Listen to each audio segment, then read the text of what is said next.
का मैथमेटिक्स। तो मान लो अब मैं किसी से 5 लाख रुपए इन्वेस्ट कराई।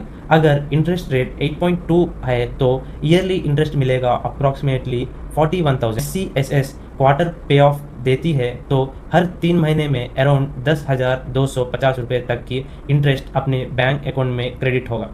अगर वही किसी ने 10 लाख रुपए इन्वेस्ट करी हो तो उनका इंटरेस्ट को कैलकुलेट कर कर 80 को 2,000 रुपये का इंटरेस्ट उनके अकाउंट में क्रेडिट होगा, यानी ईयरली अराउंड 82,000 रुपीज़ का इंटरेस्ट है और क्वार्टर इनकम उनका होगा 20,500।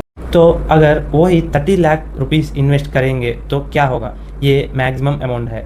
अब मैक्सिमम लिमिट देती है 30 लैक्स और उसी 30 लैक्स को 8.2% इंटरेस्ट रेट पर कुल बनेगा 2,46,000 रुपीज़, यानी कि ईयरली 2,46,000 रुपीज़ का इंटरेस्ट आएगा। और हर क्वार्टर में 2,46,000 रुपीज़ को क्वार्टर और डिवाइड करें तो 61,500 रुपीज़ डायरेक्ट अपने अकाउंट में गिरेंगे, जो कि हम यूज़ कर सकते हैं, यानी रिटायरमेंट बाद भी regular passive income. Maturity period SCSS की होती है कि हर 5 ईयर्स, और अच्छी बात यह है कि मैच्योर के बाद इसे 3 साल के लिए एक्सटेंड भी कर सकते हो।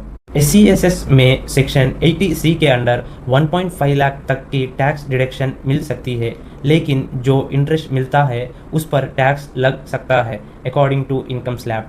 अगर तुम्हें इमरजेंसी में पैसे चाहिए तो प्रीमेच्योर विथड्रॉ पॉसिबल है, लेकिन कुछ पेनल्टी लग सकती है।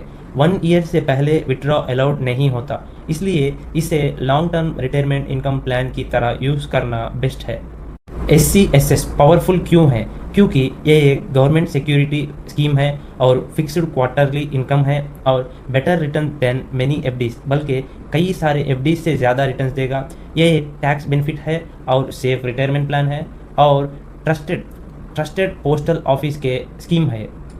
लाइफ भर पेरेंट्स हमारे फ्यूचर के लिए काम करते हैं, लेकिन रिटायरमेंट के बाद उनकी फाइनेंशियल सिक्योरिटी भी इम्पॉर्टेंट होती है और SCSS जैसे स्कीम्स उनको स्टेबल और टेंशन फ्री इनकम दे सकती है।